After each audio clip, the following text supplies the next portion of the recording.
Bueno, como le explicaba, este tema es un tema bastante amplio. Ya pensamiento crítico no da para hacer un taller y enseñar esto en una hora.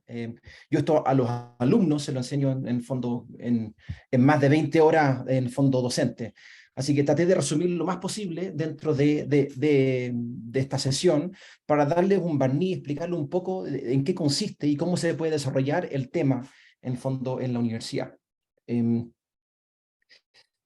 Esto partió, mi inquietud comenzó porque yo veía que los alumnos de medicina, especialmente cuando llegaban al internado y daban su examen de grado, o las semanas previas al examen de grado, no solamente yo, sino que muchos docentes que estaban en medicina interna, realmente nos cuestionábamos si es que el producto final de la carrera era el más adecuado o no, si realmente estaban formando o no formando médicos de excelencia.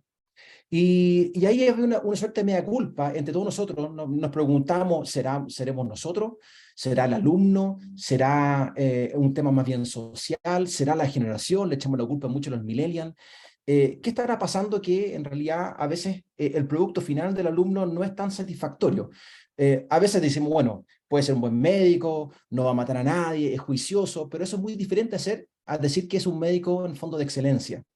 Eh, y ahí, en el fondo, viendo cuáles son las cosas donde estamos fallando o cuál es el producto final, esto es una lista que no solamente elaboro yo, sino que también está escrito en la literatura, en fondo, de escuelas de medicina.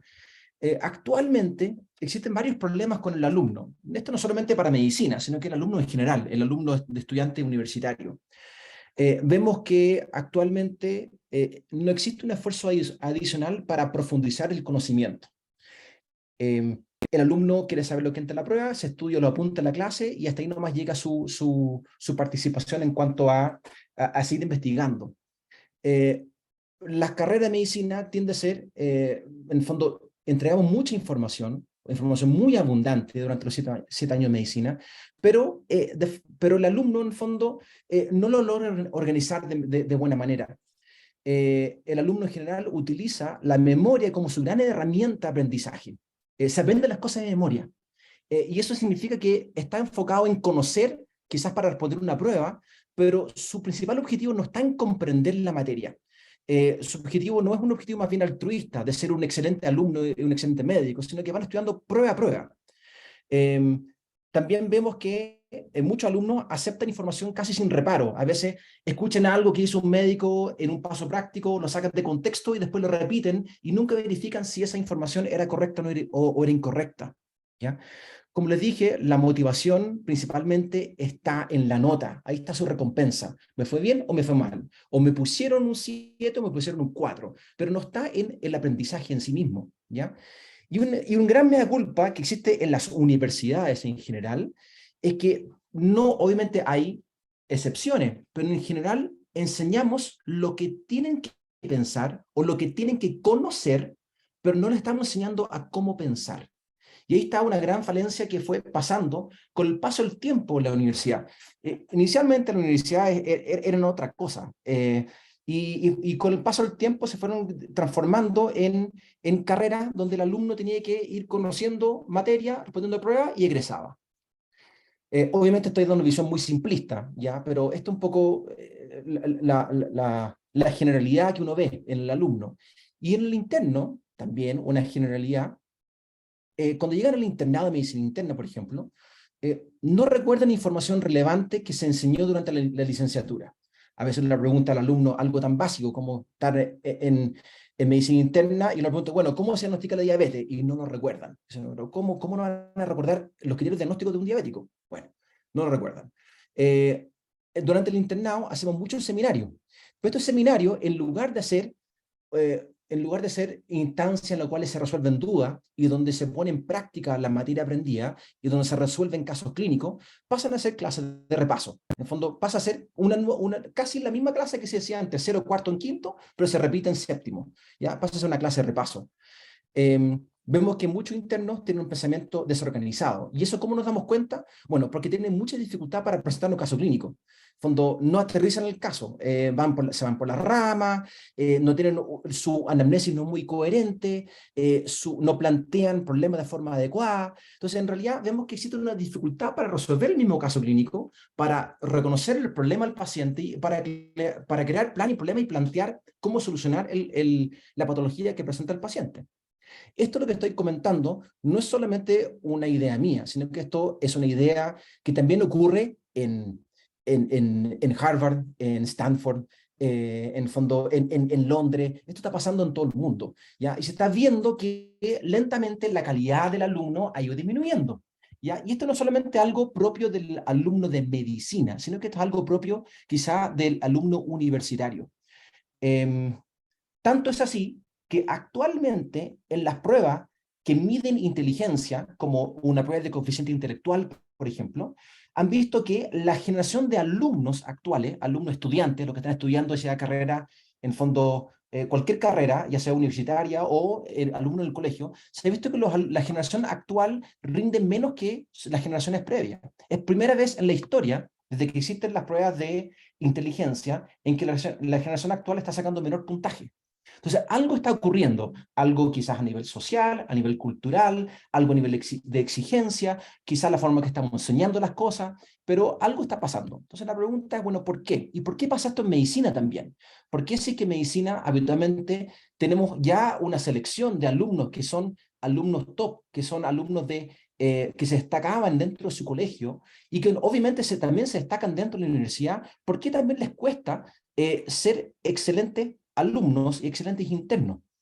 Eh, en general, en la educación médica, tradicionalmente, ha sido más bien una educación informativa.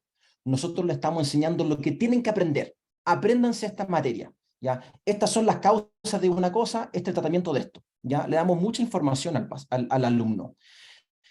Durante la carrera también, y especialmente el internado, van adquiriendo cierta destreza. Adquieren destrezas de cómo tomar una anamnesis, cómo realizar un examen físico, algunos procedimientos, ya eso lo van adquiriendo con el paso del tiempo. La Universidad de los Andes claramente tiene una gran, un sello que es la parte formativa, en donde en fondo enseñamos las habilidades blandas y cómo realizarlas, cómo comportarse frente a un paciente. En el fondo, esta es como la parte del médico del alma. Eh, pero en general, la formación cognitiva siempre ha sido una información que se entrega de forma implícita en el alumno y no de forma explícita.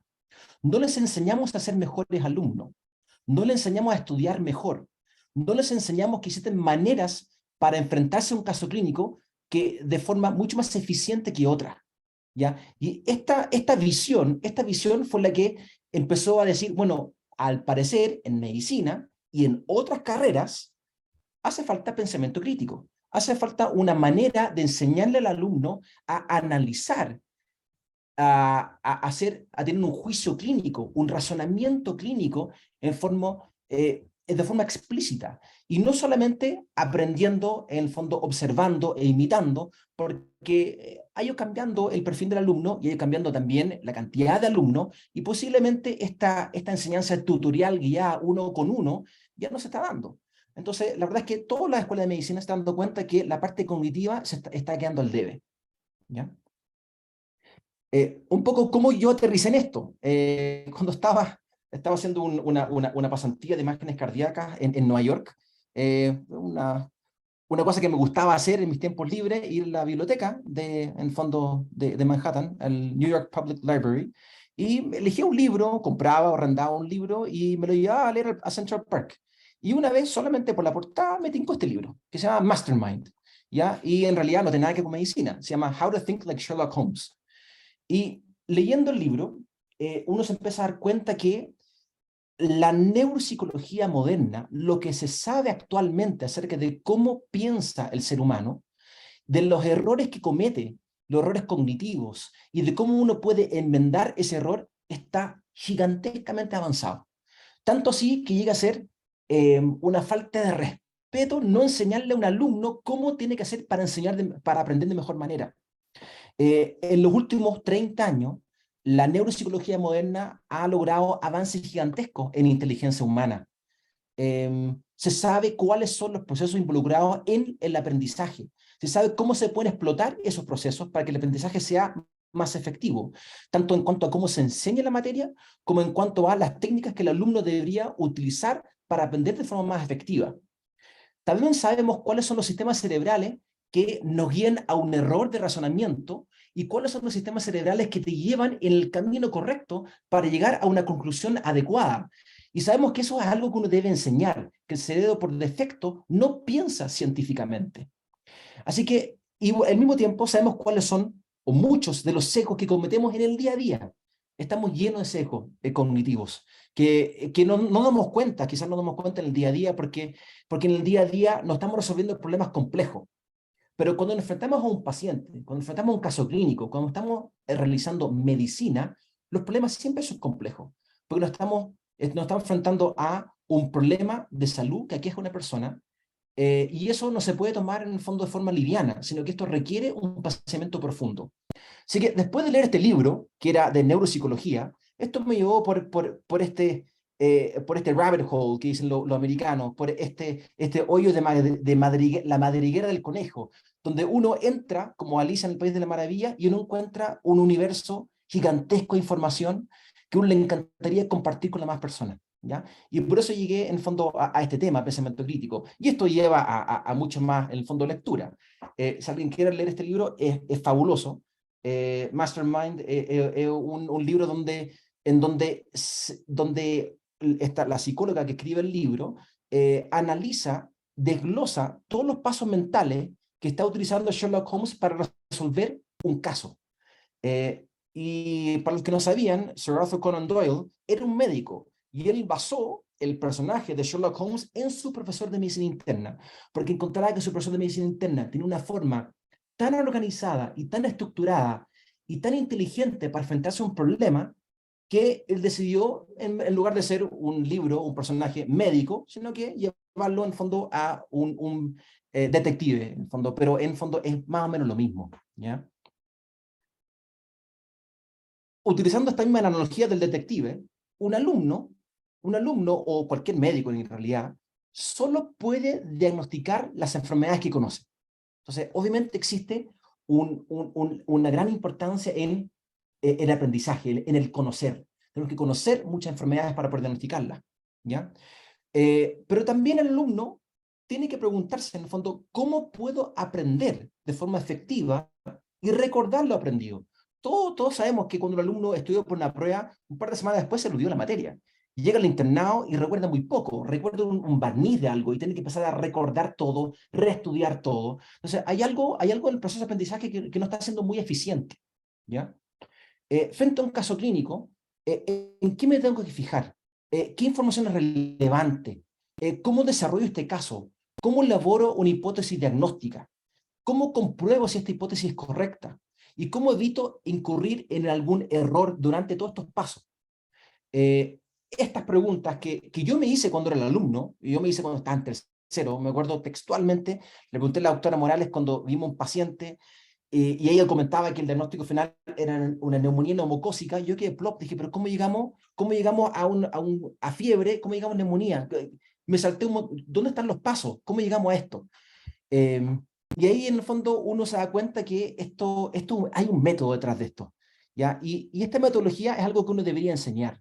Y hay muchas universidades en el mundo, especialmente en Inglaterra y en Estados Unidos, que están incorporando talleres, seminarios de pensamiento crítico, en el fondo para demostrarle al alumno que existen estrategias cognitivas que son más avanzadas que otras.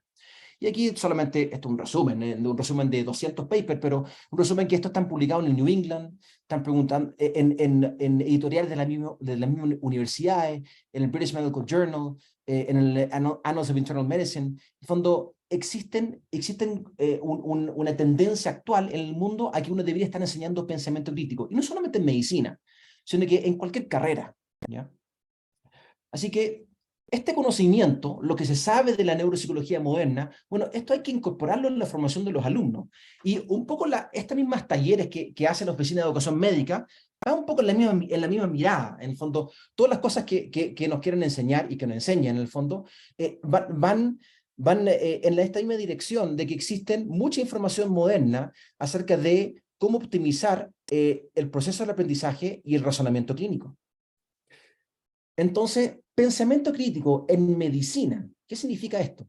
Bueno, es el desarrollo de habilidades cognitivas que están destinadas a optimizar nuestro proceso de aprendizaje y a resolver problemas complejos, ¿ya?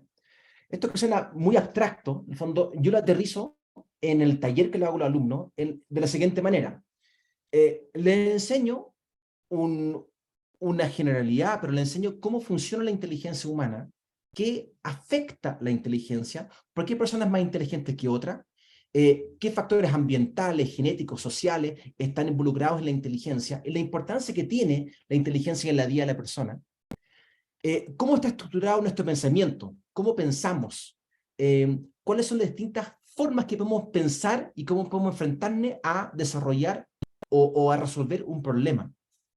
Les muestro cuáles son las técnicas modernas que están comprobadas bajo evidencia de estudios de psicología, cuáles son las técnicas que nos permiten aprender de forma más efectiva. Y esto después lo llevamos a medicina y lo aterrizamos en cómo pensar de mejor manera frente a un paciente, cómo desarrollar un caso clínico y cómo disminuir el error médico. Y esto lo hacemos con muchos ejemplos, ya muchos ejemplos que vamos resolviendo casos juntos. Y como lo explicaba, este taller en el fondo ha tenido una muy buena aceptación por parte de los alumnos. Me lo dicen verbalmente, por escrito, por email, mensaje, en el fondo, que en realidad ha sido muy bien recibido y esto me motiva en el fondo a seguir haciéndolo y expandiéndolo.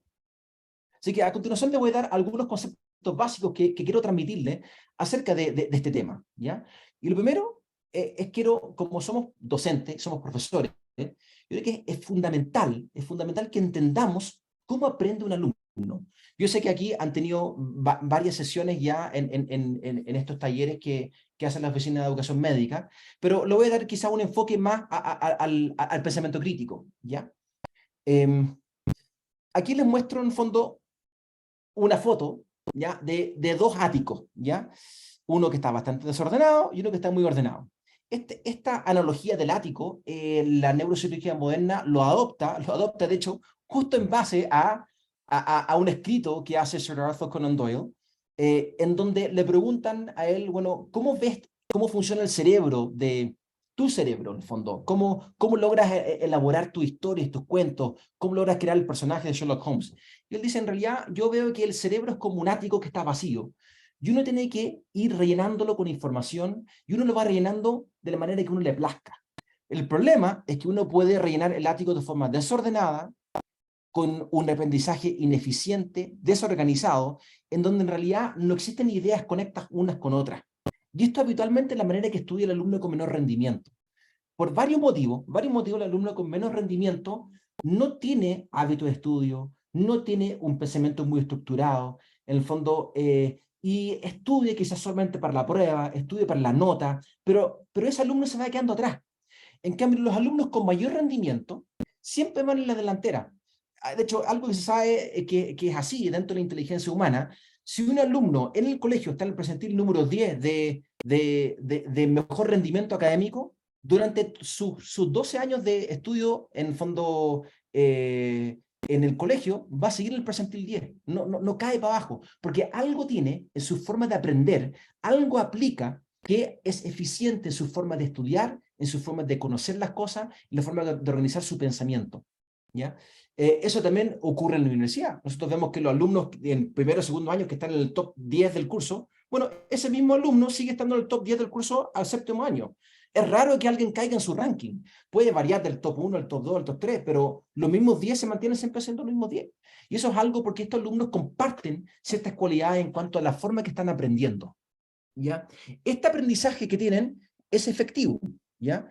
En general, los buenos alumnos comparten cualidades que optimizan su proceso de aprendizaje, ¿ya? Entonces, la pregunta que uno se hace, ¿esto se puede enseñar? ¿Uno puede adoptar las cosas que el alumno, el buen alumno utiliza, lo pueden aprender también los otros alumnos? Bueno, y la respuesta de la neuropsicología moderna es que sí, se puede. Ojalá a menor edad se instalaran hábitos de estudios adecuados para aprender de forma eficiente, ¿ya? Y, y esto es solamente un barniz, pero para aprender algo nuevo, esto es un mega resumen de cómo funciona el cerebro, pero cada vez que aprendemos algo nuevo, cada información que nosotros queremos recordar para aplicarlo posteriormente, cualquier información nueva necesariamente va a pasar por el hipocampo. Y hay un problema ahí, porque el hipocampo es parte de nuestro cerebro más bien primitivo, que está muy relacionado con el sistema límbico, muy emocional, y el hipocampo en realidad no sabe mucho qué hacer con esta información. Uno tiene que enseñar al cerebro, de cierta manera, que esta información la queremos guardar en la corteza. Y una vez que está guardada en la corteza, hay que asociar esta información con otra información adquirida previamente, de tal manera que uno puede acceder a esa información de varias maneras. Y, un ejemplo, por ejemplo, si que uno aprende causas de dolor torácico, de esfuerzo, uno dice, bueno, dolor torácico de esfuerzo es angina crónica estable, miocardiopatía hipertrófica, estenosis aórtica severa. Estenosis aórtica severa. ¿Es una causa de un soplo sistólico? Sí. Otra causa de soplo sistólico son insuficiencia mitral. Perfecto. ¿Cuál es la causa de insuficiencia mitral? La reumática, un prolapso, en el fondo degenerativo, endocarditis. Endocarditis. ¿Cuál es la causa más común de endocarditis? Bueno, infección por estafilococo aureus. ¿Y qué más puede infectar el estafilococo aureus? Bueno, el hueso, las articulaciones. Ok, ¿en qué no ocurren esas infecciones? En inmunosuprimido, en anciano, etc. Entonces uno va asociando información, uno va generando esta manera donde uno va tramando toda una red de información que permite que una persona pueda acceder rápidamente a esa información, ¿ya? Entonces, esto que suena algo súper abstracto, la manera que un alumno aprende es de la siguiente forma. Y la verdad es que, salvo que uno sea un genio, que son muy pocos, la mayoría de los seres humanos, la gran mayoría, incluyendo Einstein y Newton, tienen que aprender de esta forma. Cuando uno aprende una información, esa información para que pase al hipocampo, para que pase a una memoria a corto plazo, necesariamente hay que prestar atención. Es obligación. No vamos a recordar, ni siquiera como memoria a corto plazo, si no estamos atentos. Porque la manera que se activa el hipocampo es con la atención. Hay que prestar atención. Un ejemplo fácil de aprender esto, si uno va caminando, uno subiendo una escala, y uno no prestó atención a la escala, cuando llegamos arriba, alguien nos puede preguntar, ¿cuántas escalas subiste? No tengo idea, no estaba prestando atención. Pero si uno va con atención, uno puede decir, sí, fueron 10 peldaños.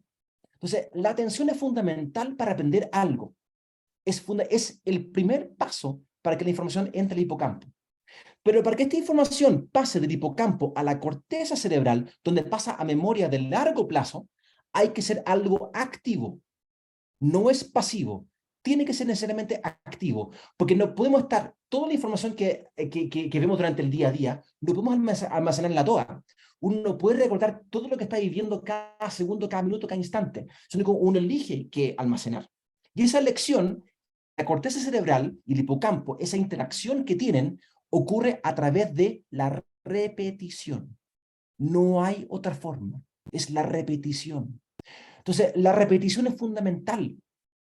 Repetir es una manera que uno está diciendo al cerebro, al hipocampo y la corteza, ojo, esto, que presté atención, pero esto lo quiero recordar. Entonces, ¿yo cómo lo voy a recordar? Lo voy a repetir una vez, dos veces, tres veces, cuatro veces, cinco veces, seis veces. Entonces, la repetición requiere, es una forma de explicarle al cerebro que uno quiere aprenderlo y que está motivado en aprenderlo. Ahora, la repetición no basta repetirlo una sola vez, sino que esta repetición requiere tiempo, requiere temporalidad, requiere un descanso neuronal, requiere dormir de forma adecuada. Obviamente que estoy haciendo un mega resumen de esto, pero esta repetición no basta repetirlo, por ejemplo, estudiarlo la noche anterior por la prueba. Si no se sigue repitiendo con un intervalo expansivo en el paso del tiempo, el alumno lo va a olvidar. De todas maneras lo va a olvidar.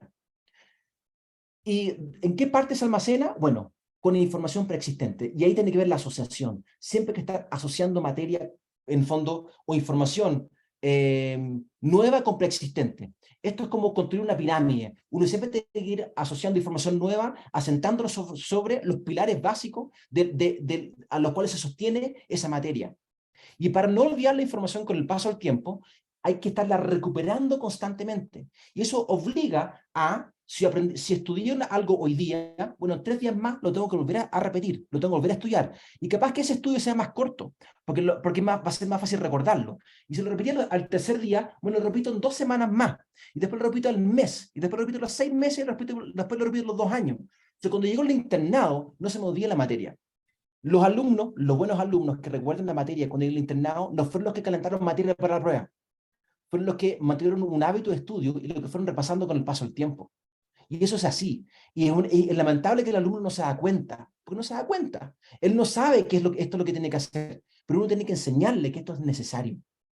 Entonces, no, esto es un barniz de una clase completa. Pero ¿cómo uno puede crear estos hábitos?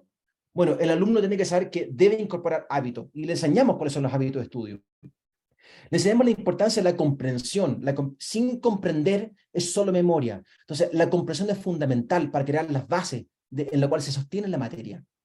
Los alumnos muchas veces no aprovechan los pasos prácticos, llegan tan preocupados de la prueba en la tarde. Tenemos que darle a entender que el 50% de su carrera es paso práctico y esto es algo necesario que tienen que empezar a aprovechar. Los alumnos tienen que aprender de la gente que los rodea, de los colegas, de internos, de sus pares, de otros profesores, de otras carreras. El multitasking es algo que invade actualmente al alumno porque tiene muchas distracciones. Y la verdad es que, como les dije, la atención es fundamental. Si uno está atento, uno va a aprender. Entonces, no se puede estar estudiando con el celular, con el computador, con internet, con TikTok, con Instagram. Actualmente el alumno está bombardeado por distractores. Y eso afecta mucho la calidad del aprendizaje. Le enseño a los alumnos a cómo optimizar el tiempo, obviamente todo en base a estudios de neuropsicología. La importancia del descanso. Es impresionante como los alumnos no entienden cuando están en la carrera. Puede ser que lo aprendan en neurociencia. Puede ser que aprendan la importancia del descanso. Puede ser que aprendan la importancia del sueño REM y el no REM. Pero cuando estudian, se les olvida. No se dan cuenta que no sacan nada con estudiar 12 horas un día sábado. Se van a salir de esa noche y van a trasnochar, van a carretear, van a tomar alcohol y en el fondo embarraron toda opción de que la información se asentara en su corteza cerebral. Despiertan el día siguiente sin recordar lo aprendido, perdieron el tiempo. ¿Ya?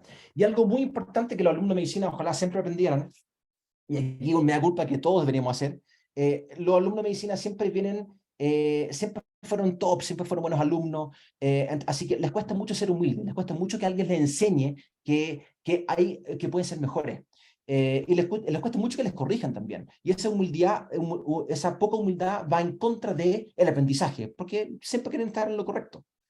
Entonces, punto súper clave, que algo que uno debería recordar, y recordar siempre, es que el alumno requiere atención y motivación, requiere repetición, requiere asociación, y esa información hay que recuperarla, todo sobre una base de la comprensión.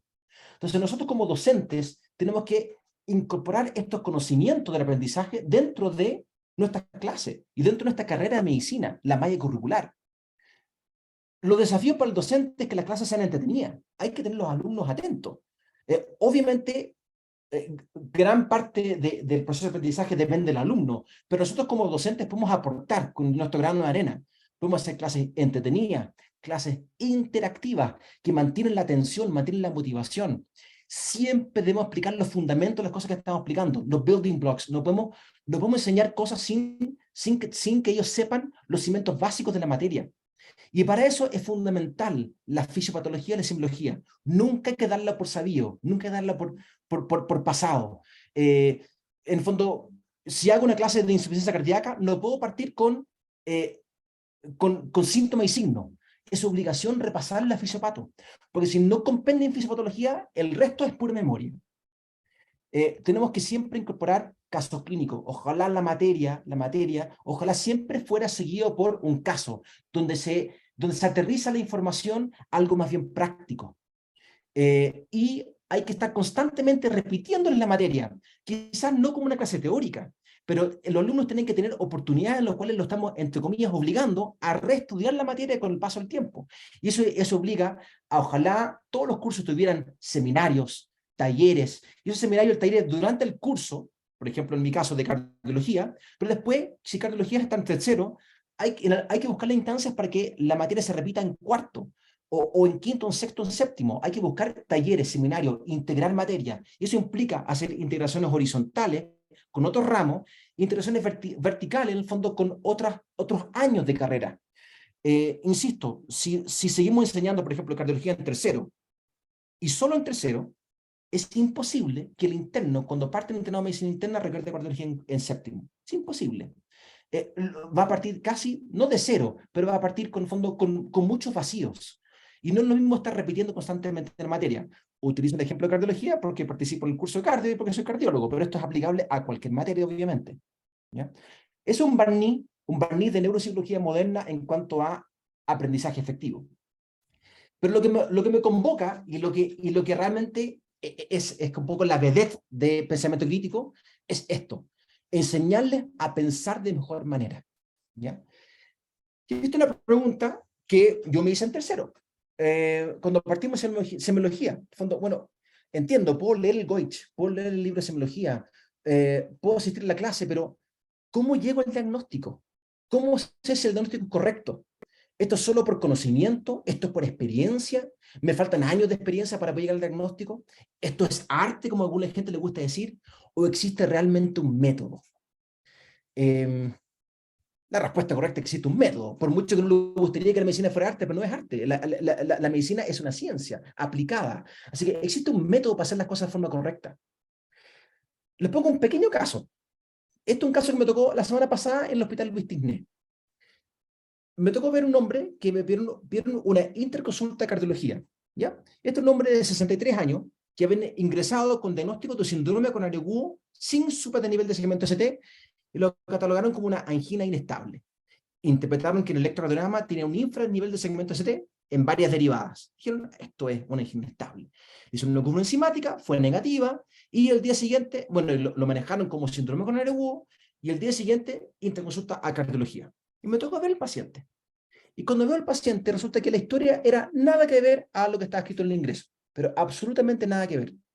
Era un hombre que había consultado al consultorio por un chequeo de rutina por hipertensión arterial, le correspondía hacerse un electrocardiograma, le tomaron un electro, cuando alguien ve el electro se espantó y pensó que estaba con un infarto en el paciente, en realidad malinterpretaron el electro, que no era un infranivel, sino que era hipertrofia ventricular izquierda, lo mandaron a la urgencia para hospitalizarlo, cuando lo hospitalizaron, el médico de la urgencia, no sé si le inventó la historia del dolor torácico, pero de alguna manera dijo que esto es un síndrome coronario agudo y lo hospitalizó de un tratamiento.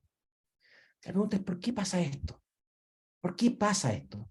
¿Por qué puede haber una anamnesis, una historia o una interpretación de exámenes tan equivocadas? La verdad que esto, que suena como casi como un chiste, no lo es. El 30% de los diagnósticos en medicina son erróneos. El 30%. Eso está estudiado. Y la verdad es que algo está pasando y yo creo, a mi modo de verlo, trabajando en un hospital, yo creo que cada vez es peor. Yo creo que cada vez existe una menor eh, razonamiento clínico para enfrentarse a un paciente. Entonces, bueno, la verdad es que una gran pregunta que uno se hace es ¿por qué pasa esto? Y la verdad es que no es culpa del médico en sí. Ya, bueno, sí es culpa de él, pero tiene que ver con la forma que nosotros pensamos. ¿Ya? Nosotros tenemos una estructura básica de pensamiento. ¿Ya? Existe una forma de pensar por defecto, que es nuestro cerebro primitivo, nuestro cerebro no entrenado, el cerebro que no está entrenado en ciencia. ¿Ya? El cerebro primitivo es un cerebro muy emocional, es muy intuitivo. ¿Ya? Está gobernado, por decirlo así, por el sistema límbico. Esto es como cuando uno ve la noticia, lo primero que uno tiene es una emoción. Uno ve un asesinato, ve un robo, ve algo, y lo primero que provoca es una emoción. Y frente a esa emoción, uno rápidamente emite un juicio y rápidamente salta a una conclusión. La verdad es que es una aberración pensar de esta forma, pero es lo que hacemos todas las personas. Muchas veces vamos interpretando cosas mientras vamos recopilando la información. No somos objetivos, nos separamos la recopilación de información en fondo con su análisis posterior, sino que vamos interpretando y vamos haciéndonos la idea, en la medida que va avanzando, vamos haciendo la idea de lo que creemos que está ocurriendo. ¿Ya? Nuestro cerebro hay que entenderlo. El cerebro primitivo, el cerebro no entrenado, primitivo no me refiero al cerebro de un neandertal, me refiero al Homo sapiens. El Homo sapiens, el cerebro es flojo, no le gusta concentrarse. le gusta distraerse. Nuestro cerebro está hecho para divagar. ¿Por qué? Porque nuestro cerebro está hecho para vivir un ambiente distinto al ambiente actual. Nuestro cerebro, nuestras conexiones neuronales están hechas para vivir, en el fondo, en la naturaleza. Estar atento a cualquier evento adverso que nos pueda atacar a nosotros o a la familia que estamos cuidando. Está hecho para reaccionar de forma emocional, está hecho para salir corriendo, está hecho para defenderse, pero no está hecho para pensar científicamente. ¿Ya? Nuestro cerebro está constantemente divagando, se está constantemente distrayendo, por eso cuesta mucho concentrarse. Y nuestro cerebro llega rápidamente a una conclusión, ¿por qué? Porque es flojo. Entonces, uno, dos, en el fondo es tres, y listo, no necesito nada más, ¿ya? Eso significa que nuestro cerebro es subjetivo, y lamentablemente, y aquí es donde caen toda la humanidad, el cerebro cree en lo que quiere creer. Se hace cree en algo y listo, y no requiere mucha evidencia ni para refutarlo, ni para confirmarlo, sino que yo elijo creer en esto. Entonces, una antivacuna elige creer que la vacuna la hacen mal, pero no busca evidencia, no cree en la evidencia, ¿ya? Lamentablemente el cerebro primitivo no necesita mucha evidencia para llegar a una conclusión. Y al mismo tiempo, si la evidencia no encaja, si tengo evidencia que dice, no, esto la verdad es que va en contra de lo que yo pienso, entonces mejor esa evidencia la guardo en el bolsillo o la boto a la basura. En otras palabras, si la evidencia no encaja con lo que yo creo que el paciente tiene, la voy a omitir. Lamentablemente eso pasa mucho en medicina. Una persona puede tener siendo el ejemplo del dolor torácico, la persona tiene un dolor torácico. Yo creo que es un infarto, porque me hice la idea de que era un infarto, pero el electrocardiograma está normal, la enzima cardíaca está negativa, en el fondo, pero sigo siendo testarudo y sigo pensando con infarto. Eso pasa todos los días, pasa todos los días. Porque no busca la evidencia en el fondo final. Porque el cerebro no le gusta estar equivocado. A nadie le gusta estar equivocado. De hecho, la emoción que genera estar equivocado en uno es más intensa que la emoción de estar correcto. Eso dice algo de cómo funciona nuestro cerebro. ¿Ya? La mala noticia nos afecta mucho peor que una buena noticia. ¿Ya? Por dar un ejemplo, el fallecimiento de un ser querido es mucho más intenso, la emoción, que el nacimiento de un ser querido. Y eso es algo, en el fondo, innato al cerebro humano. Y esto también lo podemos llevar a este efecto Dunning-Kruger, que es muy conocido, premio Nobel, en el fondo de psicología del año 2000, en donde se ve, en el fondo, reflejado en esta gráfica, ¿ya? La experiencia versus la confianza. Y cuanto menos sabemos, más creemos saber. O sea, mientras menos experiencia tenemos en un tema, más confiados estamos. ¿Ya? El médico en general está confiado que de no estar con un infarto. Pero la verdad es que hay un tremendo sesgo, porque las personas con menos habilidades y menos capacidades sobreestiman sus habilidades y sus capacidades. Pero a la medida que uno va entrenando el cerebro, uno se dando cuenta que en realidad sé poco. Esto lo pasando un poco cuando uno parte, no sé, a mí me pasó en la beca de cardiología, siguiendo la misma analogía. Yo llegué a la beca de cardiología pensando que sabía cardiología. Estudié medicina interna, me gusta cardiología, soy un aficionado. Primer día de cardiología me di cuenta que no sé nada. Caí acá. Caí en la curva. Me di cuenta que empezaron a hablar chino frente a mí los demás cardiólogos. Y dije, bueno, realmente yo pensé que sabía, pero no sé nada. Tengo que reaprender todo. Y tengo que adquirir experiencia, y tengo que aprender, y tengo que, en el fondo, volver a luchar para tener confianza en este tema. Y eso se va adquiriendo con el paso del tiempo. Entonces, lamentablemente, el médico recién recibido muchas veces está en esta parte inicial de la curva, lo cual es peligroso también. ¿Ya? Entonces, ¿por qué pasa esto? Esta estructura básica, ¿ya? Esto está, en el fondo, la estructura básica del pensamiento en neuropsicología se puso un nombre, ¿ya? Se llama sistema 1, que es el sistema intuitivo. Este sistema tiene utilidad en cuanto a la evolución del ser humano, porque es una forma de pensar que es rápido, intuitivo, reaccionario. Y ese es el desde, ese es nuestro default de pensamiento. Pero este es un sistema subcortical, es un sistema emocional gobernado por el sistema límbico. Es simplista, es útil en la perspectiva de la evolución, por supuesto, para tomar decisiones rápidas, pero lamentablemente al ser subjetivo y al no requerir evidencia, interpretamos la realidad como nos plazca y no en base a evidencia, no buscando la verdad. Entonces, la forma que vemos el mundo está muy sesgado si solamente utilizamos sistema 1. Y el ser humano utilizó el sistema 1, en gran parte el ser humano, utilizó este sistema a pensar hasta la revolución científica. Antes de Copérnico, Galileo y Newton, antes que ello, la verdad es que el ser humano estaba metido dentro de una nebulosa de conocimiento. Eh, no buscaba la verdad, se quedaba con lo que otra persona le contaba, que creía que era la verdad, pero no se cuestionaba el medio en el cual vivía. Pero Copérnico y después Galileo y Newton, en realidad lo que ellos realizaron fue más que, o sea, obviamente realizaron descubrimientos muy importantes en física, pero más que eso, nos enseñaron cómo hay que pensar. Crearon un método para llegar a la verdad. Y ese método fue el que permitió que, en el fondo, el hombre saliera de la oscuridad y pasara al renacimiento, a una época gloriosa de descubrimiento del mundo. Y esto es lo que uno debería aplicar. Esta forma de pensar no es innata, esta es adquirida. Entonces, este sistema 2, que es esta forma adquirida de pensamiento, es un sistema en el cual uno analiza las cosas.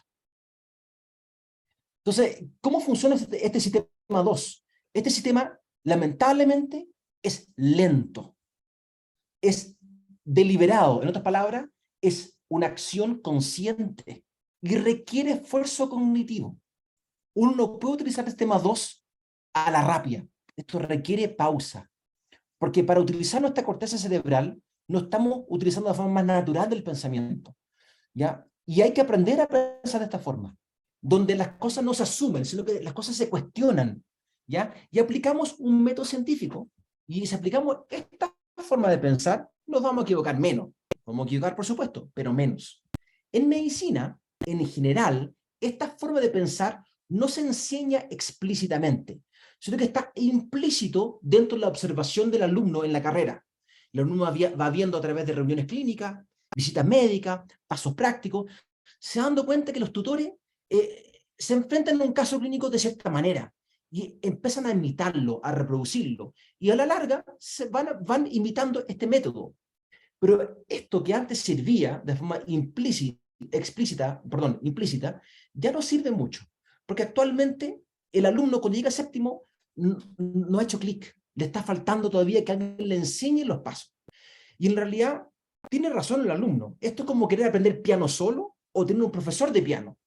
Claramente, el que tiene un profesor de piano aprende mejor y más rápidamente que el que aprende solo. El que aprende solo puede aprender, pero va a adquirir la destreza, en el fondo, que el otro adquirió en 2 años, él lo va a adquirir en 10. Entonces, en realidad, no es lo mismo enseñarles esto, ¿ya? Entonces, ¿cómo se enseña a pensar? ¿Cómo pasamos de sistema 1 a sistema 2? Bueno, se enseña siendo estructurado, ¿ya? Obviamente, esta estructura uno lo enseña de forma desglosada. Muchas de estas cosas se van haciendo de manera más rápida, con experiencia, pero uno le tiene que enseñar que hay pasos. Hay pasos que uno no debería saltarse, ¿ya? Y en medicina, al menos, al enfrentarse a un caso clínico, uno debería siempre reconocer el problema. Y reconocer el problema significa no quedarse con lo que el paciente a uno le dice, sino que tratar de buscar el síntoma cardinal. Entonces, a veces el alumno mismo se equivoca, porque el alumno dice, el paciente por qué viene, viene por un resfrío. ¿Pero por qué dice que viene por un resfrío? Es que me dijo que está resfriado. Entonces, ya, pero ¿quién entiende el paciente por un resfrío? Entonces, ahí es donde uno empieza a interpretar lo que el paciente dice. Entonces, en realidad, uno debería tratar de ser lo más objetivo posible. Si el paciente dice que tiene un resfrío, hay que preguntarle, bueno, ¿qué entiende usted por un resfrío? ¿Cuáles son sus síntomas? ¿Qué le molesta? Está con romaízo, está con dolor de garganta, etcétera, pero buscar ese síntoma cardinal. Y una vez que uno define un síntoma cardinal, en base a ese síntoma, hay que elaborar toda una lista de diagnósticos diferenciales que pueden ser causa de ese síntoma. Y el alumno tiene que entender que en base a esa lista de diagnósticos diferenciales es donde uno va a empezar a preguntar y completar la anamnesis. Esto que suena obvio para nosotros, lamentablemente no lo es para el alumno. No se imaginen la cara de perplejidad que por los alumnos cuando les digo esto. Quedan con la boca abierta y dicen, es que esto puede ser que algunos profesores en su paso práctico se los comentan, pero les cuesta entender que si uno tiene una lista de causas de dolor torácico, después uno tiene que completar la anamnesis y examen físico descartando uno por uno toda esa causa de dolor torácico. Y esa búsqueda entonces es activa, no es pasiva. Uno tiene que preguntar dirigidamente, bueno, ¿ha tenido dolor al pecho? ¿Cómo es su dolor? ¿Le aprieta, le clava, le punza, etcétera? Hay que ser ordenado para preguntar. A veces a los alumnos les cuesta, eso obviamente requiere experiencia, pero el orden, siempre enfocarse en el orden, siempre partir de forma ordenada. Y algo muy importante, es separar la recolección de la interpretación. Uno no puede estar tomando la anamnesis y decir, ya sé lo que tiene el paciente, ya lo tengo listo. No, termina la anamnesis y anota lo que estás pensando, anota todos los síntomas que estás, en el fondo, descubriendo. Los síntomas positivos y los negativos. Pero hay que hacerlo. Y posteriormente hay que generar una hipótesis. Y esta hipótesis, en base a la lista inicial de diagnósticos probables, bueno, ahora tengo que acotar esa lista de acuerdo a la recolección de información dirigida que hice en la anamnesis y el examen físico. Y esto obviamente requiere mucho conocimiento, solo sé o solo puedo diagnosticar las enfermedades que conozco. Hay que saber recolectar la información correcta, porque si tomé evidencia incorrecta y lo incorporo a mi puzzle, no me va a cajar, no va a entrar la pieza. Así que la información hay que recolectarla eficientemente. Voy a poner un ejemplo muy fácil de esto. Los alumnos, en lugar de, cuando preguntan por ortopnea, no preguntan adecuadamente, preguntan ¿con cuántas almohadas duerme usted? Se le dice con 2 almohadas. Ok, ortopnea. Nunca le preguntaron por qué duerme con 2 almohadas. ¿Será que tiene reflujo gastroesofágico? ¿Será que tiene un problema en la columna? Etcétera. Entonces, la verdad es que la información tiene que ser correcta, ¿ya? Obviamente esto requiere experiencia y también cierto grado de imaginación para ir elaborando un diagnóstico diferencial. Para comprobar la hipótesis, uno requiere ya, obviamente, un juicio clínico que uno va madurando, pero muchas veces uno se apoya con exámenes, ¿ya? Y esos exámenes hay que saber por qué se piden, cuándo se piden, exámenes que apoyen o que descarten un diagnóstico, y hay que interpretar correctamente el examen. Como el ejemplo que les puse, que se interpretó correctamente un examen del electrocardiograma. Y esa interpretación correcta también requiere un análisis sistemático de un examen. Uno debe enseñar a los alumnos a crear un hábito para no equivocarse. Por ejemplo, en mi caso, en cardiología, cuando les enseño a informar un electrocardiograma, no les pido la conclusión. Les pido, no, partan de cero. ¿Está bien tomado o está mal tomado? ¿Qué ritmo tiene? ¿Tiene onda P o no tiene onda P? ¿Cómo está el PR? Etcétera. Y al final, recién al final, después de toda la información, concluye. Porque si yo le pido al alumno que me concluya inmediatamente, se va a equivocar. Hay cosas que no va a ver. Y eso pasa siempre. Y eso le pasa a los médicos de la urgencia. ¿Ya? Y los médicos, ¿qué les pasa? Hay un trabajo muy bonito que significa que ve que el electrocardiograma mal interpretado en la urgencia llega a ser casi un 60%. Porque van a ver si hay un supra, pero no van a ver el resto. Como que van lanzados al segmento ST y no ven que el paciente está bloqueado completo, por ejemplo. ¿Ya? O que tiene una espiga, un marcapaso, por ejemplo. Entonces, la verdad es que uno tiene que enseñar, en el fondo, que los exámenes, no importa cuál sea, se realizan de forma sistemática siempre. Y al final, la conclusión es armar el rompecabezas. Toda la evidencia tiene que calzar, ¿ya? Y si realizo los pasos anteriores detenidamente, conscientemente, en el fondo, la verdad es que la probabilidad de que me equivoque es muy baja, muy baja. Entonces, esto es algo que para nosotros, como médicos, como docentes de medicina, suena muy obvio, porque tenemos experiencia. Para el alumno no lo es. Lamentablemente no lo es, porque nosotros fuimos aprendiendo a pensar con este sistema 2 con el paso de los años. Algunos durante la carrera de medicina, algunos durante el internado, otros durante la beca, pero en algún momento tarde o temprano llegamos. Pero si queremos que el alumno, en fondo, salga de la carrera, en fondo, con un pensamiento crítico, para que no ocurran errores diagnósticos y para que el alumno tenga confianza en su capacidad diagnóstica, esto es algo que uno tiene que enseñarle. Enseñarle que existe un método, y mientras más veces uno aplica un método, mejor va a resultar. Es igual que enseñar a manejar. Si uno le enseñan a manejar una vez, uno toma todas las precauciones del caso, todas las precauciones del caso para manejar. Y uno empieza a manejar, y cada vez hace más fácil. Cada vez hace más fácil, más fácil, más fácil, más fácil. Y ahí uno entra en esta rutina, donde uno está aplicando esto de forma quizás inconsciente. El único problema que tiene esto, el único problema es la sobreconfianza. El problema es cuando uno ya cree que está tan confiado, que se la sabe toda, y uno empieza a manejar mirando el celular, mandando un mensaje de texto, y ahí ven el accidente. Entonces, uno siempre tiene que estar consciente que mientras uno aprende una técnica, existe una forma que se hace cada vez más fácil, pero hay que evitar la sobreconfianza. Y eso implica, por ejemplo, en mi caso, que me dedico a hacer ecocardiograma, los ecocardiogramas lo hago siempre de la misma forma. No me salto ningún paso. Porque si me salto un paso, aunque sea el eco número 4000 del año, es posible que me equivoque. Entonces, uno siempre tiene que hacer los pasos. Lo que pasa es que cada vez es más fácil hacer los pasos. Y cada vez uno hace los pasos de forma más rápida, pero es importante hacerlo. A los alumnos, en este taller, en el fondo hacemos muchos ejemplos de esto, y donde lo voy mostrando, vamos analizando todo esto en conjunto, ¿ya? Entonces, vemos cómo reconocer el problema, cómo se hace eso, cómo se define el síntoma cardinal, cómo se elige. Hacemos una pausa y posterior a la pausa elaboramos una lista de diagnósticos diferenciales. Vemos, bueno, qué cosas tengo que preguntar ahora para buscar cuáles son las cosas de este diagnóstico diferencial que es importante descartar.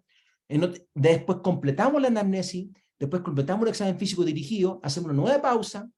Ahora, con esta información de anamnesis y examen físico, planteamos cuál es nuestra hipótesis diagnóstica primaria, cuáles son las secundarias, cuáles son los exámenes que tenemos que pedir en caso sea necesario para poder, en fondo, dirimir cuál de la hipótesis es la correcta. Analizamos los casos paso a paso, sistemáticamente, y al final, con toda esa información, concluimos, ¿ya? Entonces, en el fondo, y hay que enseñarle al alumno que todo tiene que calzar. No puedo obviar evidencia. A veces el paciente tiene dos diagnósticos, pero todo tiene que calzar. No podemos no incorporar evidencia dentro de nuestro diagnóstico diferencial o nuestra conclusión final. No les voy a mostrar un caso, pero algo así, tengo muchos ejemplos de esto, donde voy mostrándole un poco la anamnesis del paciente, vamos anotando los síntomas, los signos que el paciente va teniendo, vamos definiendo en conjunto el síntoma cardinal, en este ejemplo era una disnea, cuáles son los diagnósticos diferenciales de la disnea, qué hay que preguntar para diferenciar si es cardiogénica, respiratoria, anemia psicógena, y ahí uno va preguntando estas cosas, completamos la anamnesis, vamos viendo, bueno, qué cosas son positivas de la anamnesis para disnea cardiogénica, cuáles son positivas para disnea respiratoria, hacemos un examen físico dirigido para las causas cardíacas y respiratorias, en el fondo analizamos los hallazgos positivos y negativos del examen físico, vamos notando toda la evidencia, y después, bueno, planteamos una hipótesis diagnóstica primaria, que en este caso vamos a ver el soplo que tiene el paciente, vemos los diagnósticos diferenciales del soplo que el paciente tenía, el examen físico, vemos que en este caso, obviamente no estoy saltando todo esto, pero vemos que en este caso el soplo era una insuficiencia aórtica. Posteriormente, en fondo decían, bueno, hay algún examen que hay que pedir para confirmar nuestro diagnóstico, cuáles son, en este caso un electroradiografía de tórax, analizamos el electro, analizamos sistemáticamente la radiografía de tórax, mostramos el eco, la insuficiencia aórtica, y finalmente concluimos con toda la evidencia, sin casi ningún margen de error, que nuestro paciente tiene una insuficiencia cardíaca, con fracción de ejecución preservada, secundaria a una insuficiencia aórtica severa. ¿Ya? Entonces, más que nada, esto de estar desglosando paso a paso todos los pasos mentales que uno está haciendo, una forma de mostrarle al alumno, mira, el médico tiene que ser ordenado y estructurado. Lo que pasa es que muchas veces lo hacemos rápidamente por experiencia, pero es lo que estamos haciendo. Y esto que estamos haciendo hay que transmitirlo para que el alumno también lo aprenda de forma explícita. El alumno tiene que entender cuáles son los pasos mentales que estamos utilizando para resolver un caso. Así que todo al final tiene que calzar. Entonces, la verdad es que en cuanto a esto, que estoy terminando, este sistema 2, este sistema analítico, que es un pensamiento lento, deliberado y de esfuerzo cognitivo, hay que enseñarlo. Y para esto, ¿cómo se enseña en medicina? Bueno, hay que crear, y lo que se hace, obviamente se hace, pero me gustaría que fuera más explícito todavía. Hay que crear instancias de discusión y de análisis en las clases, en seminarios, en talleres, en pasos prácticos. Hay que estar constantemente fomentando el diagnóstico diferencial, siempre. Siempre, esto que uno hacía cuando yo era alumno en San Bernardo, en el Zócalo, con la pizarra, esa pizarra, yo abogo a que tiene, esto como el ejemplo que vuelvan los lentos, bueno, que vuelva la pizarra y el plumón. La pizarra y el plumón era la oportunidad en donde el alumno podía ver cómo pensaba su profesor. Porque el profesor tenía que escribir su pensamiento en la pizarra. Y eso es algo que hay que rescatar, no hay que perderlo, hay que tenerlo siempre presente.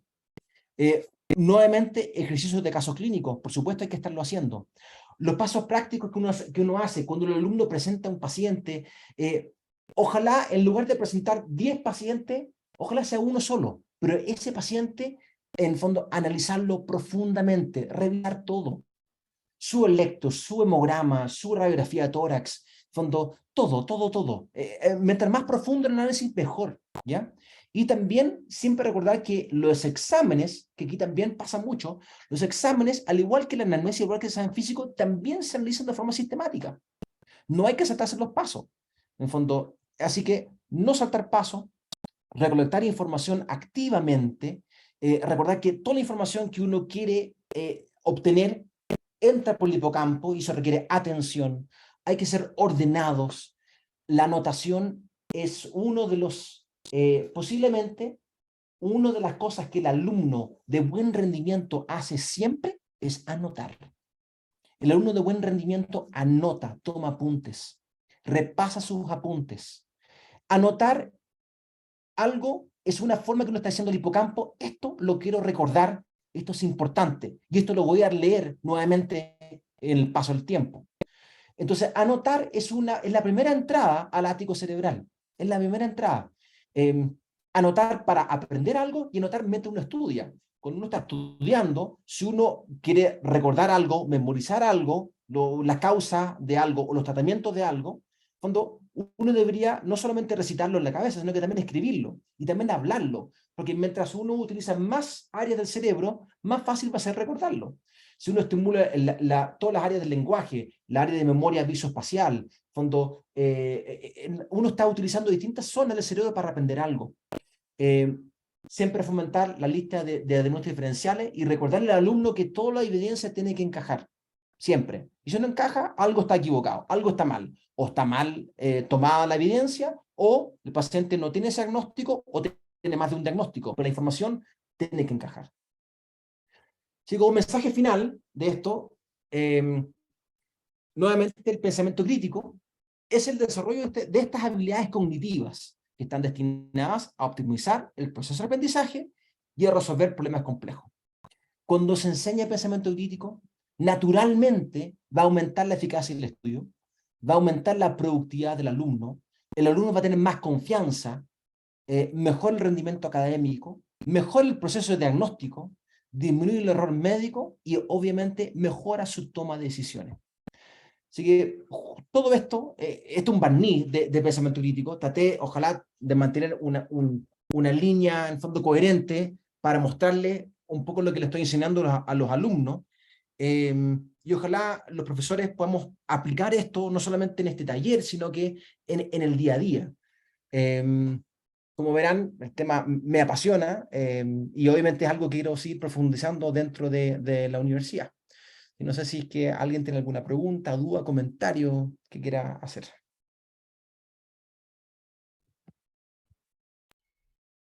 Andrés, oye, Carmen Garrido está con la mano levantada, así, a lo mejor si dejas de compartir pantalla puedes ver mejor a los participantes. Perfecto. Doctora Garrido, ¿usted quería decir algo?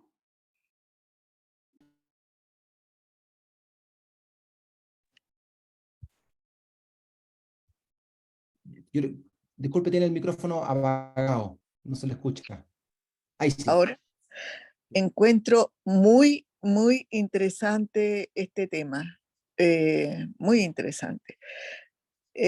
Igual siento que hay algunas barreras para enseñar en los niños. Tú dijiste esto de atención y estos jóvenes se distraen fácilmente.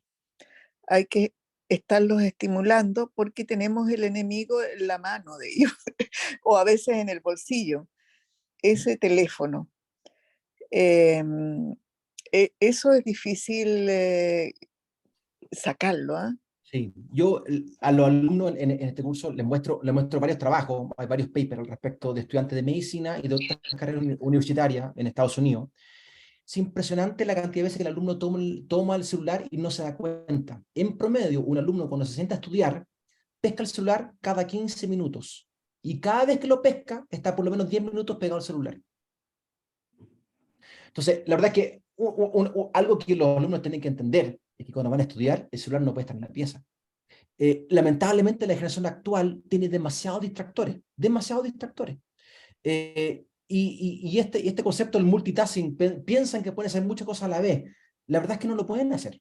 La verdad es que no funciona así el cerebro. Entonces, por eso yo creo que, de hecho, yo creo que algunas de estas cosas, conceptos básicos, deberíamos enseñarlo quizá en primero, para darle un poco la información al alumno desde muy temprana edad de, ojo, esta cosa que tú crees que no te afecta, la verdad es que te afecta enormemente. Y mostrarles con evidencia que todo lo que afecta.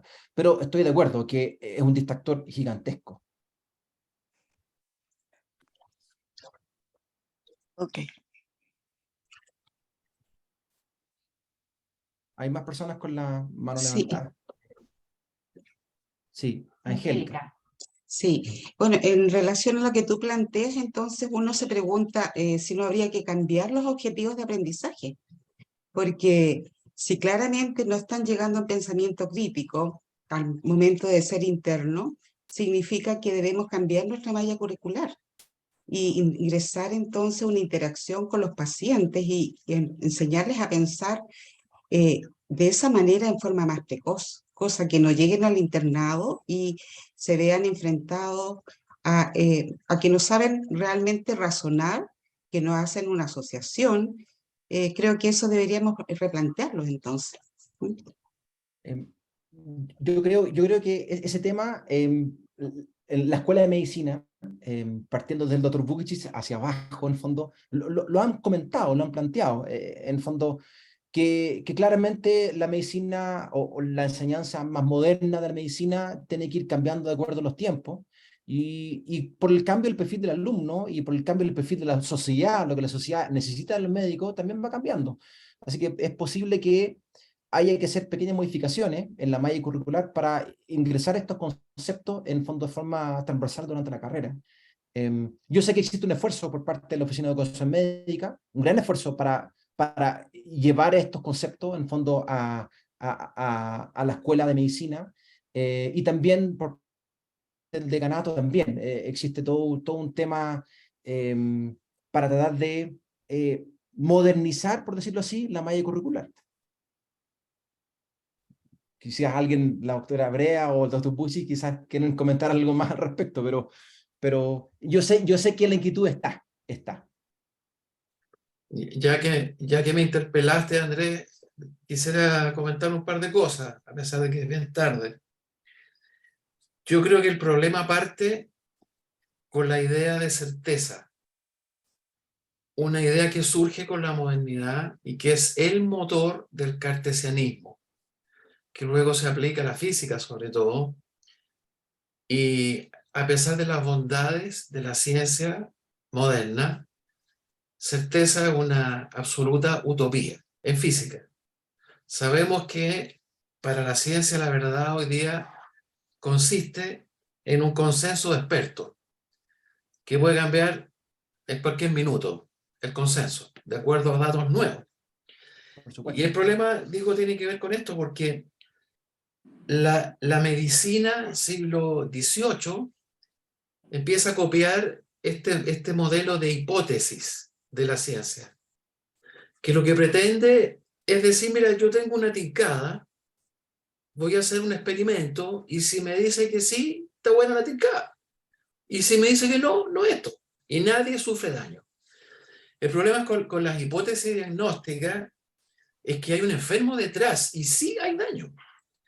Y cuando tú te embarcas en el camino de una hipótesis, estás metido en un lío no menor. Por eso el doctor Weed, en los años 80, desarrolló el sistema de ficha clínica orientada por problema y no orientada por diagnóstico. La hipótesis diagnóstica es una de las cosas que el paciente tiene que ser resuelta, pero hay un montón de otras cosas que significa tener que manejarlo, mientras tanto, ¿no es cierto?, etcétera, etcétera. Y aún en el mejor escenario, la probabilidad de que tú falles es muy grande, con todos los elementos de juicio que tú quieras, digamos. Pero nos duele el error, nos duele por lo que dije antes. Si usáramos el concepto de probabilidad bien, la probabilidad bayesiana sobre todo, y dijéramos, la probabilidad que esto sea una angina o lo que fuera, es tanto, y ese conocimiento lo pudiéramos transmitir al paciente y su familia, nadie sufriría, nadie diría que es un grave error diagnóstico, porque estamos hablando de que es una probabilidad más o menos acotada a tal o cual número. Con respecto a los sistemas 1 y 2, solo para no alargar, quisiera decir que hay un trabajo interesante de Weinstein, el reumatólogo del Hospital Militar, publicado en Revista Médica de Chile, con un montón de casos súper bonitos, pero yo pienso que lo que tú planteas como enseñanza está re bien. Pero un sistema 2 te puede tomar 3 días, pues, en tener el diagnóstico. Y por lo tanto, como un método para ir avanzando. Es imposible que un internista en un turno de urgencia no aplique el 1. Y cuanto más viejo es, más por el 1 se va, porque le resulta fácil, automático, intuitivo, y resuelve el problema. Y probablemente se equivoca más, pero es como inevitable que en los contextos clínicos reales, con 20 minutos, 15 o lo que fuera, para un paciente ambulatorio en un policlínico, tú puedes hacer todo esto. O sea, yo creo que esto para la docencia, como tú bien lo dijiste, para aprender a pensar médicamente, está muy bien. Pero yo creo que en la práctica la cosa va a ir decayendo a poco, es un sistema 1 de todas maneras. Y con esto termino. Yo soy un absoluto creyente en el trabajo en equipo. Hay viejos que ya tienen experiencia y que ocupan sistemas más rápido, con éxito. Y jóvenes que tienen que ser más analíticos. Entonces, un equipo que reúne las virtudes de ambos métodos, la capacidad analítica y precisa y la rapidez del otro, y eso supone un equipo de trabajo, interno, alumno, qué sé yo, becado, es lo que finalmente se acerca más a lo que nuestros pacientes esperan. Sí, Eso. perfecto. Justamente, quizás no dejé claro, yo pensé que con el ejemplo de manejar, lograba demostrar que mientras más uno practica el sistema 2, mientras mejor uno lo aprende, mientras más uno lo aplica, se convierte después en un sistema 1, se convierte en la manera de pensar por defecto. Porque uno, mientras más aplica una técnica, más fácil es. Igual que aprender a manejar. Entonces, a eso voy, que mientras más veces, más instancia un alumno le enseña el método, cada vez más rápido aplicarlo. Lo que usted dice, en el fondo, que la gente con más experiencia no aplique este modo, no estoy diciendo que se mueran 3 días en hacer el diagnóstico, no, tienen tan bien elaborado su forma de pensar que el sistema 2 no les quita mucho tiempo. El problema es que el alumno sistema 2 no le quita tiempo. O sea, el alumno tiene que aprender que para que ese sistema 2 no le quite mucho tiempo, necesita práctica, igual que manejar. Igual que sentarse frente a un piano. La verdad es que uno está frente a un piano, uno puede ser que no, le cuesta demasiado tocar una pieza, pero mientras más uno lo practica, más fácil es y después sale natural. Esa naturalidad es lo que uno va adquiriendo con la experiencia, y esa experiencia hay que dárselo a los alumnos, lo cual no quiere decir que el diagnóstico es intuitivo. La persona que tiene experiencia sigue siendo, los pasos mentales lo hace tan rápido que él cree que está haciendo su intuición. No, está aplicando un método que lo tiene tan bien elaborado y lo hace de forma tan rápida que su análisis sistemático llega a ser casi automático. Y eso a lo que uno apunta, a lo que uno quiere hacer. Y por eso uno en la consulta, uno puede hacer un diagnóstico en 15 minutos o en 20 minutos. El alumno no. De hecho, uno lo ve en el OSCE. El alumno en el OSCE, pucha, le damos 5 minutos para tomar una amnesis y no llegan, porque el alumno necesita media hora para hacer ese diagnóstico. Pero esa es un poco la realidad. Yo creo que esta cosa que uno separa, dicotomiza en sistema 1 y sistema 2, el cerebro entrenado va haciendo una fusión y va logrando en el fondo crear un sistema eficiente, que se acerca a la verdad. Nunca tienen la verdad, pero una forma que se acerca a equivocarse menos.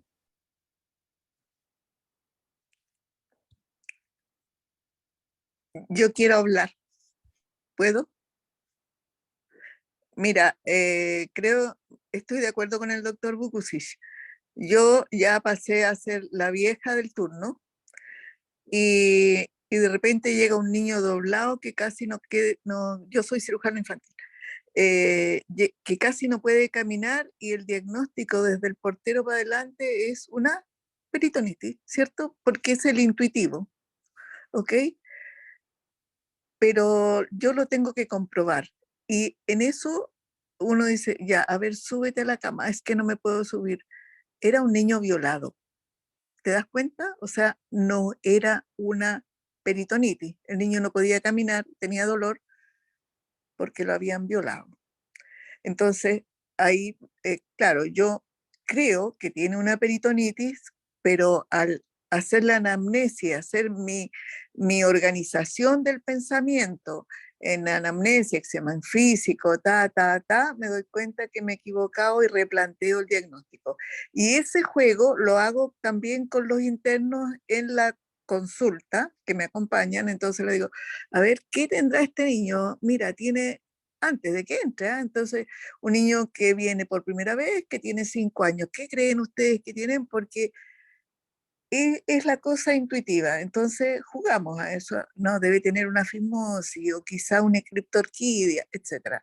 Entra el niño y lo empezamos a mirar desde que entra junto con su familia y vamos descartando el diagnóstico que teníamos el intuitivo a través del análisis ordenado de todos los parámetros que hay que tener. Y eso le encanta a los chiquillos porque jugamos con el pensamiento como un ping pong hasta llegar a la verdad que nosotros creemos que es la verdad. Y la comprobamos con exámenes, por supuesto. Eso.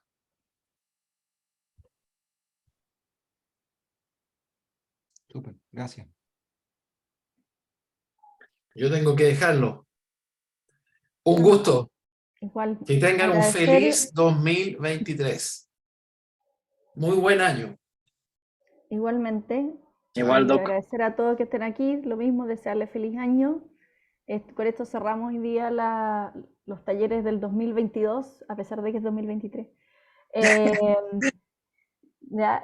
Pero en el fondo lo que teníamos planificado para este año, para retomarlo a partir del mes de abril, nos interesa su feedback, así que agradecemos que se den unos minutitos para llenarnos nuestra encuesta y a través de eso recolectar lo que nos han ido entregando durante el semestre para proyectar nuevas instancias en el 2023.